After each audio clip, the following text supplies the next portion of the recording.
Number 1, we've got over here from a very good developer. In fact, the sole team who made Star Renegade, one of the dopest looking 2D, 3D turn-based RPGs released last year. And in case you've been following the company's works, this is another really good looking action RPG open world, almost Souls-like, a game going by the name Fera, the Sundered Tribes. This game is like basically Phoenix Rising and Monster Hunter had a baby and making even weirder monsters. The game is coming to PCs and next generation of consoles sometime next year.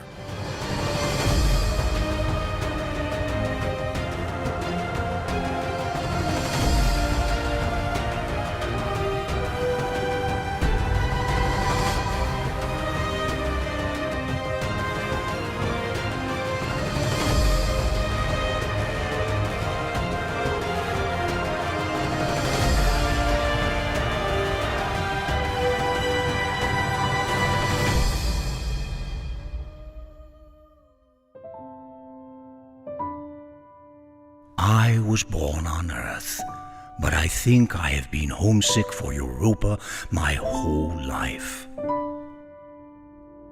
Announced almost half a year ago, and ever since, this one specifically underwent the shadow of a lot of bigger reveals. At number 2, we have from a really well-known indie game publisher, a game called Europa. This is a action-adventure open-world game that's halfway Baldo, you remember Baldo from last year? And another half kind of like Breath of the Wild, with hints of Ghibli studio designs. Graphics, even music. Europa is coming to PCs, we're not sure precisely when, but the words has it by the end of 2024, and this is how it looks in case you missed it.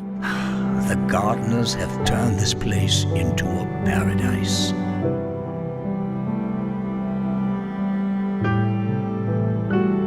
The sins of the past can stay home on Earth. Things will be different this time. They have to be. Find the heart of the blue, Nunu. Look for the winged mountain. The Yeti and his boy are so close. That foolish hero. I'll deal with him.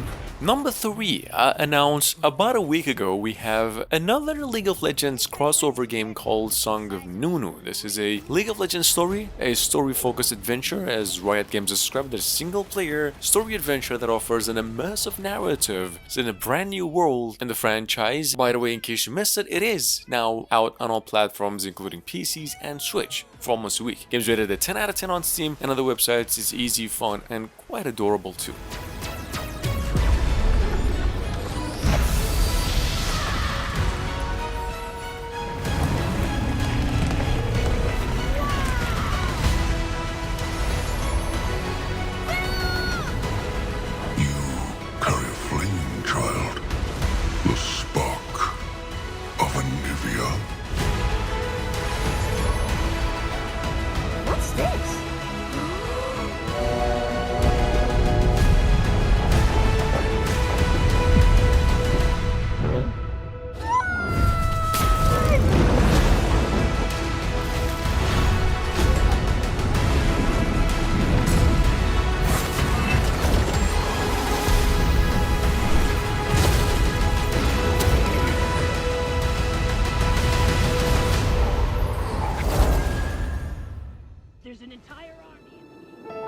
The Monolith has stood tall since the time before written history.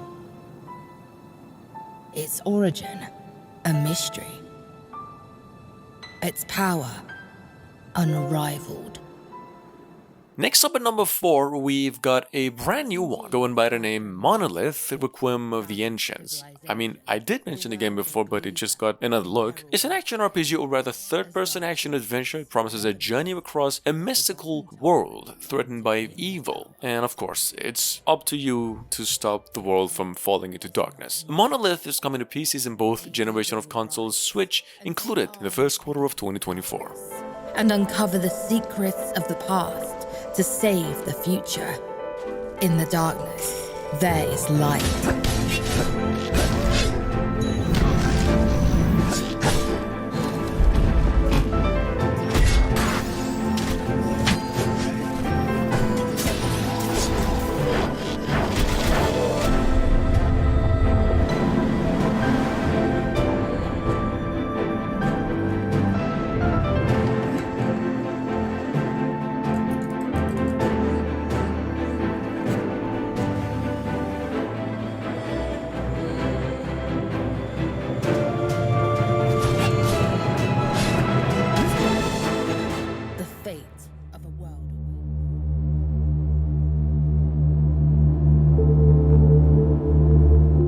5, I had almost no clue for a while when it was revealed a few months ago. We've got here a game called We Killed Monsters. What I've gathered to be in development since only last year, it's a mix of Horizon, Death Stranding, Shadow of Colossus, and even Genshin Impact. Looking better than all 4 in a way, and somehow it's developers' first work. The game is unfortunately requires a release date or even a window.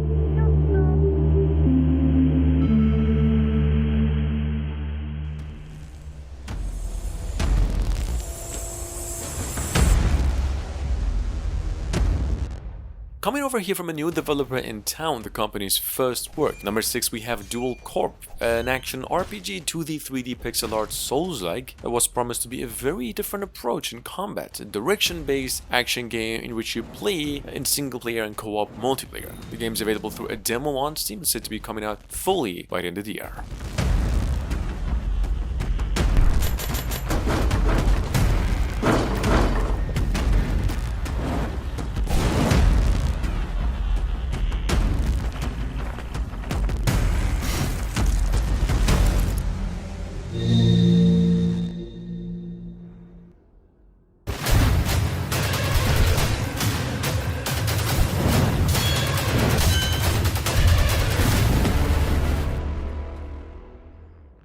Traveler, share my vision.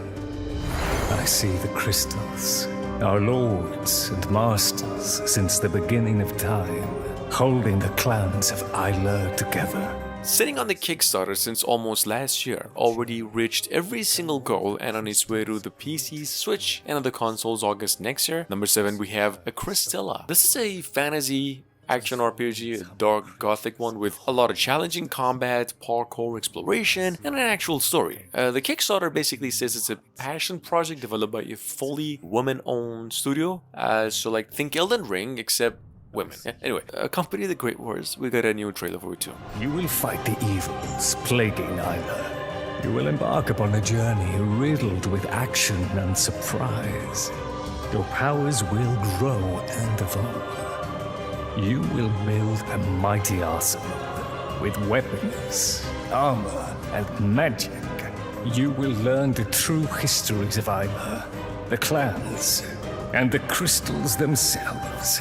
You will journey throughout the clans of Isla, learning their ways, gaining their powers, and protecting their citizens. Stranger, traveler, the time has come. Your destiny awaits. Take up your arms. Embark upon your journey. Become one of the Raksaka.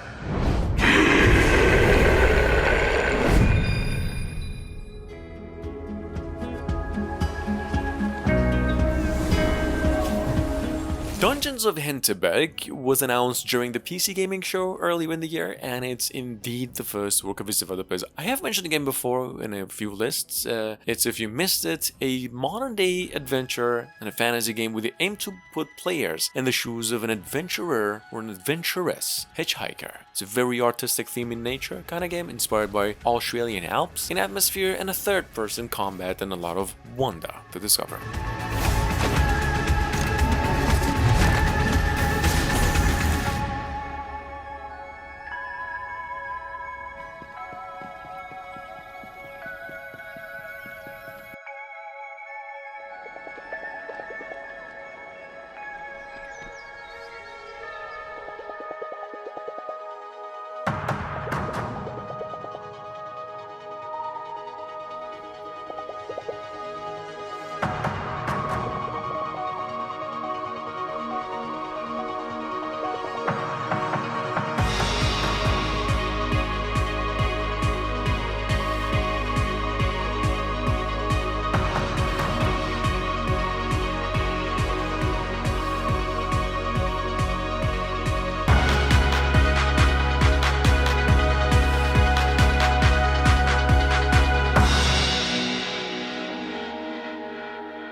On the other hand, it's finally re-revealed after almost 2 years of nothing.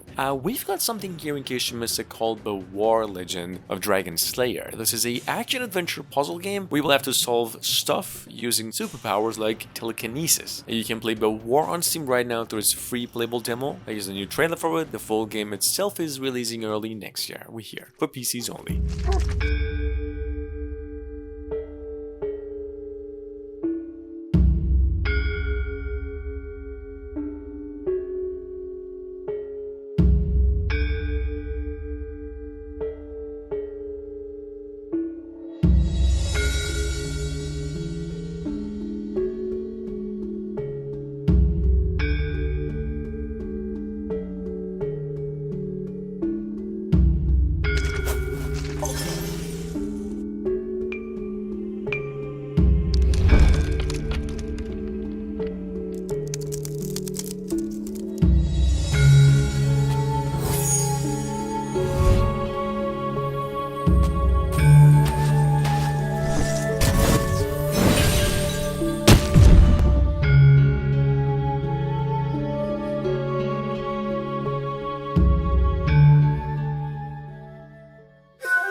Due out around August next year, after almost like a year of wait. At number 10 we have Ronin Trail. Ronin Trail is an open world adventure game actually sitting on Steam through a demo for a week now, and it's quite a bit inspired by The Devil Inside. That's another open world 2D 3D, I'm pretty sure some of you have seen it, that we've been waiting on for years. However, this one's about Ronin's life, funded fully on a Kickstarter and met about 7 of its goals and 2 more to go. Here's a trailer.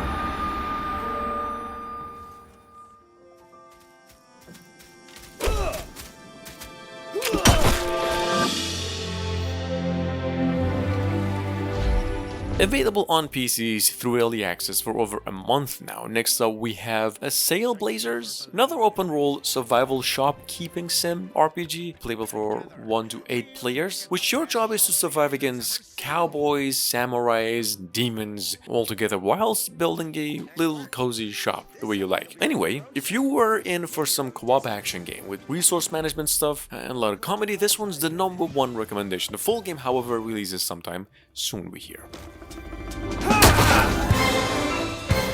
Who sent you? You will regret working for the outlaws.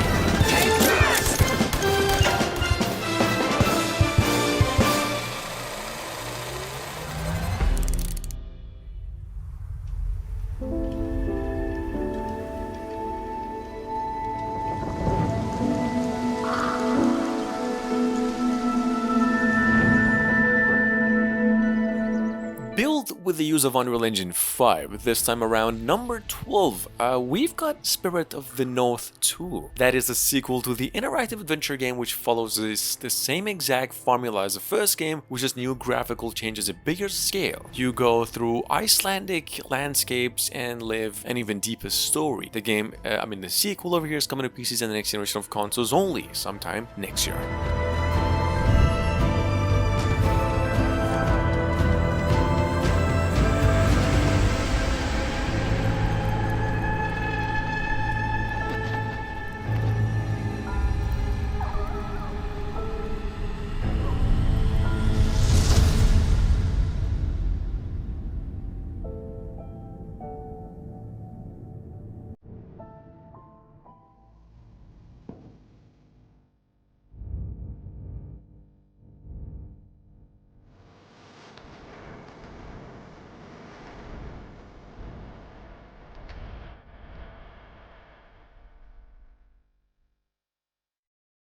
Sitting on Steam through a demo, available fully for the price of $20 if you desire. We've got a game here called Mist Slayer. It's an action roguelite where you play as a time traveler with unique weapons and skills, fighting against different kinds of enemies in parallel universes, collecting power-ups, exploring the world as you go, and you can actually play this with your friends or you want it on your own. It's an offline game too, and this is how it looks.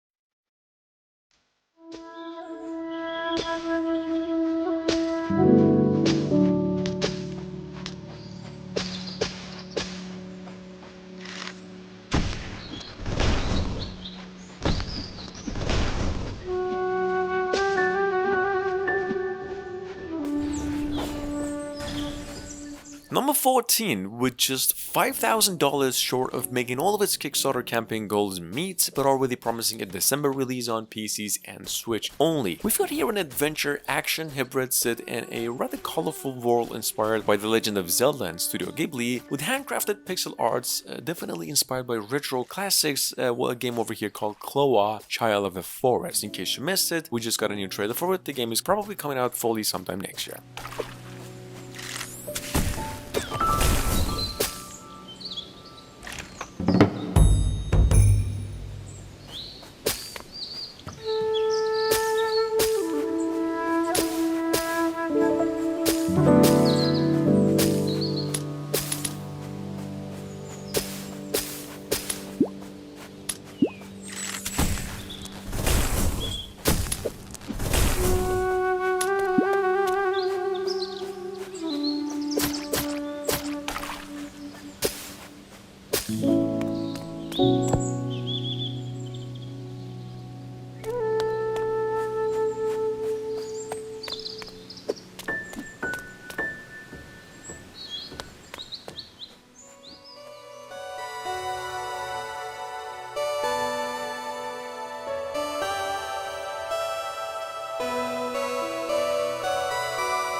Coming as a first work of his developers, technically second, but the first was remarkably off the radar compared to what we have here in the list. An almost brand new game over here called Last Moon. This is a Metroidvania action-adventure RPG. I'd like to think so far one of the smoothest games I've come across. It's a pixel art in style but looks like a cartoony game. All we know, however, is that it's coming to PCs soon.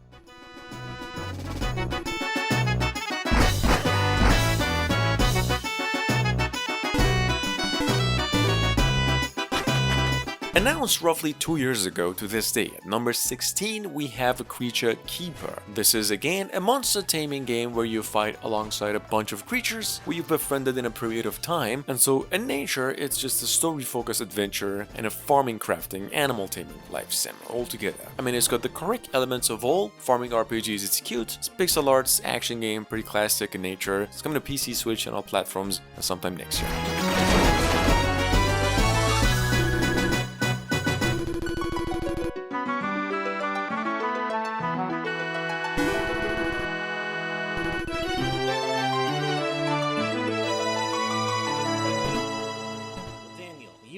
finally back from PAX West 2023. Hopefully we're both pretty fully rested by this point and kind of caught up on our sleep and our stamina and everything. And we are here to talk about one of the coolest games we got to play at the show. Duel Corp Games, about precisely the same day but last year, came up with a Kickstarter on an adventure game called Mina the Hollower, which was described then as an action-adventure with a classic gameplay and an 8-bit aesthetic in the style of Game Boy Color games and refined for modern era. This game has just reached twice its initial goal, almost 3, and said to be released early next year for PC, Switch, and other consoles too. Like find something that you want, because I know some people that definitely would go for Warhammer all power first, and then others that definitely would prefer like the speed and agility that the daggers provide. Right, and I think that one of the reasons I prefer those the speed and agility that you get with Whisper and Vesper is because those enemies hit hard and they are on you like white on rice. They do not let up, and this is something I mentioned before, but obviously one of the clear inspirations for Mina is Link's Awakening, and there's a lot there that you can see from Link's Awakening's DNA, mainly visually, but also in terms of the way her jumping works, for example. Very similar to the Rock's Feather in Link's Awakening. However, do not go into this game expecting Link's Awakening levels of difficulty. This is a hard game, right?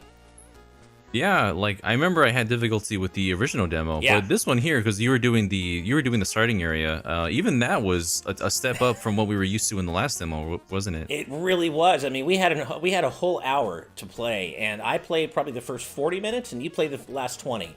And I didn't even get through the demo area. Now, to be fair, we were told that the point of this demo...